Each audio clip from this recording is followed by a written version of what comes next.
Friends, நம்ம இன்றைக்கி உருளைக்கிழங்கு சொல்லி பண்ணுறதுன்னு பார்க்கலாம். நான் அதுக்கு 5 உருளைக்கிழங்கு எடுத்து வச்சுருக்கேன். அதை நம்ம இந்த மாதிரி பீலில் வச்சுட்டு அந்த தோல் ஃபஸ்ட்டு சீவி எடுத்துப்போம்.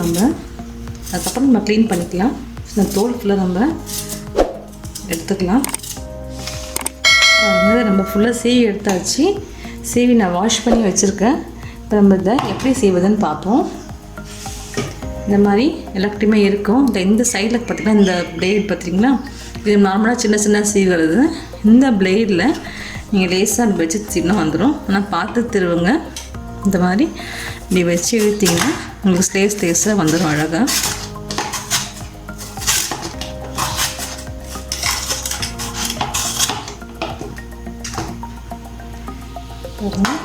இந்த மாதிரி மெலிசாக உங்களுக்கு வந்துடும். இந்த மாதிரி நீங்கள் ஃபுல்லாக சீவி எடுத்துக்கோங்க. பாருங்கள், நம்ம நல்லா சீவி எடுத்துக்கிறதுனால நல்லா மெலிசாக வந்துடுச்சு. இதை நம்ம நல்லா வாஷ் பண்ணி எடுத்துக்குவோம். ஒரு பேனை தண்ணி ஊற்றி ஃபுல்லாக அலசிக்கலாம். ஸ்டார்ச்லாம் ஃபுல்லாக போட்டோம்.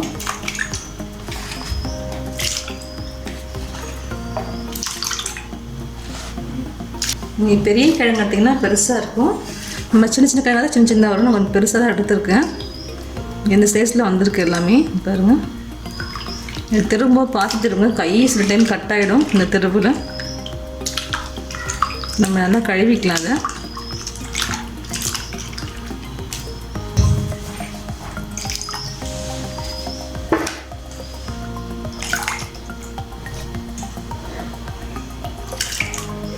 எப்பவுமே நம்ம உருளைக்கிழங்கு தண்ணியில் தான் போட்டு வைக்கணும்னா கருத்துரும்.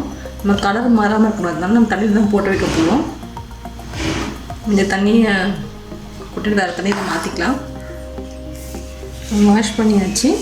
நம்ம மறுபடியும் கொஞ்சம் தண்ணியில் அதை போட்டுருவோம்.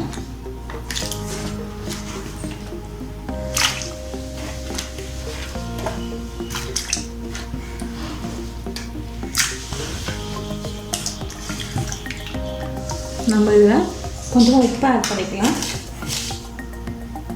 1 ஸ்பூன் உப்பு ஆட் பண்ணியிருக்கேன். ஒரு 5 மினிட்ஸ் இந்த தண்ணியில் அதை ஊறட்டும். 10 நிமிஷம் நல்லா ஊறிடுச்சு. நம்ம இதை தண்ணியெலாம் வடிகட்டிடலாம். வடிகட்டி எடுத்துக்கோங்க. இந்த மாதிரி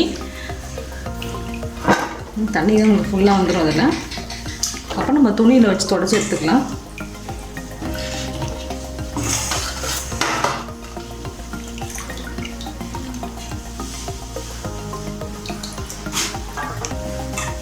நம்ம துணியில் போட்டு நம்ம தொடச்சி காய்ச்சி எடுத்துக்கலாம்.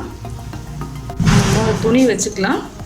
காட்டன் துணியில் இந்த மாதிரி கொஞ்சமாக போட்டு தொடச்சி எடுத்துக்க வேண்டியதுதான். அந்த ஈரம்லாம் இல்லாமல்.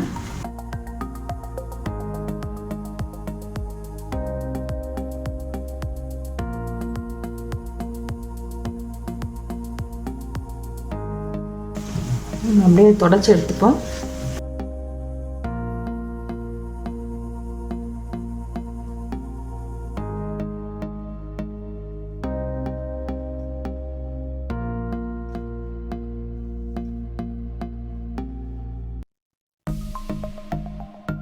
நம்ம ஈரெல்லாம் போயிடுச்சு. நம்ம எடுத்து வறுத்துக்கலாம். இதை நல்லா காஞ்சோட தான் போடணும். ஆனால் போட்டாலே கொஞ்சம் மெலிஸ் பண்ணிவிடுங்க. ஏன்னா தீஞ்சிடும். அதுக்கப்புறமா உருளைக்கிழங்கு போகிறதுக்கு முன்னாடி நல்லா கொதிக்கணும். எண்ணெய் காஞ்சிடணும். போட்டோடனே கொஞ்சம் மெலிஸ் பண்ணி விட்டுருங்க. காஞ்சிடுச்சான்னு பார்ப்போம். காஞ்சிடுச்சு. போட்டு எடுத்துக்கலாம். நம்ம கிழங்க ஸ்டோவ் பண்ணிடலாம். அதுக்கு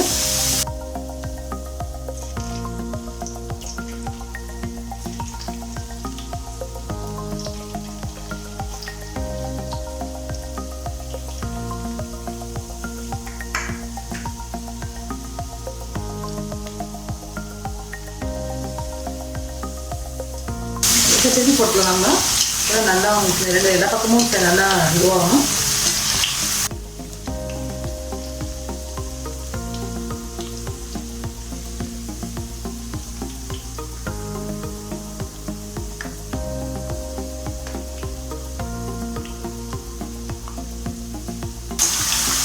கலர் மரம் நம்ம எடுக்கணும். எப்பவுமே உருளைக்கிழங்குல வந்துட்டு நம்ம பச்சை கலரில் இருந்தாலும் வாங்கக்கூடாது. அதே மாதிரி அந்த மேலெல்லாம் முளை விட்ட மாதிரி உருளைக்கிழங்குல அது மாதிரி இருந்தாலும் வாங்காதீங்க. அது யூஸ் பண்ணக்கூடாது, உடம்புக்கு ரொம்ப கெடுதி நமக்கு. நம்மளுடைய நல்லா ரோஸ்ட் ஆகிடுச்சு. நம்ம இந்த ஸ்டேஜை எடுத்துருவோம்.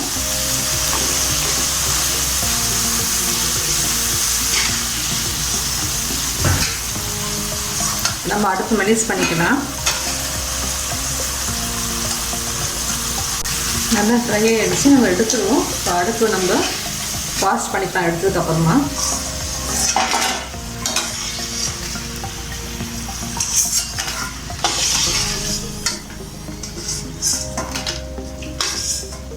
அது நம்ம ஃபாஸ்ட்டாக வச்சுருவோம். அடுப்பு நல்லா ஹீட் ஆனதுக்கப்புறம் நம்ம போட்டுக்கலாம். நம்ம அடுத்த பேட்ச் போட்டுக்கலாம். அடுப்பு ஸ்லோ பண்ணிக்கலாம். நம்ம இந்த மீடியம் ஃப்ளேமில் தான் நல்லா பொறு நம்ம வறுக்கணும். அதான் நல்லா கிறிஸ்பியாக வரும் உங்களுக்கு.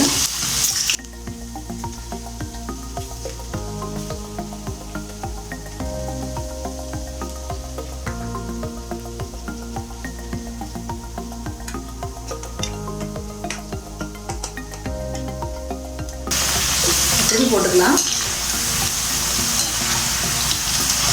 நம்ம எல்லாமே இதே மாதிரி வறுத்து எடுத்துப்போம். நம்மளுடைய கிழங்கு நான் வறுத்துட்டோம். பாருங்க நல்லா பொறுப்பொருள் வந்துடுச்சு. நம்ம இதில் லேசாக கொஞ்சமாக மிளகாத்தூள் ஆட் பண்ணிக்கலாம். கொஞ்சம் காரத்துக்கு நல்லாயிருக்கும். கொஞ்சமாக உப்பு ஆட் பண்ணியிருப்போம். நம்மளோட பொட்டேட்டோ சிப்ஸ் ரெடி ஆகிடுச்சு. இது ரொம்ப ஈஸி தான். நீங்கள் அதை செஞ்சு பாருங்கள். உங்களுக்கு கமெண்ட் சொல்லுங்கள். உங்களுக்கு இது பிடிச்சிருந்தா சப்ஸ்கிரைப் பண்ணுங்கள். தேங்க்யூ.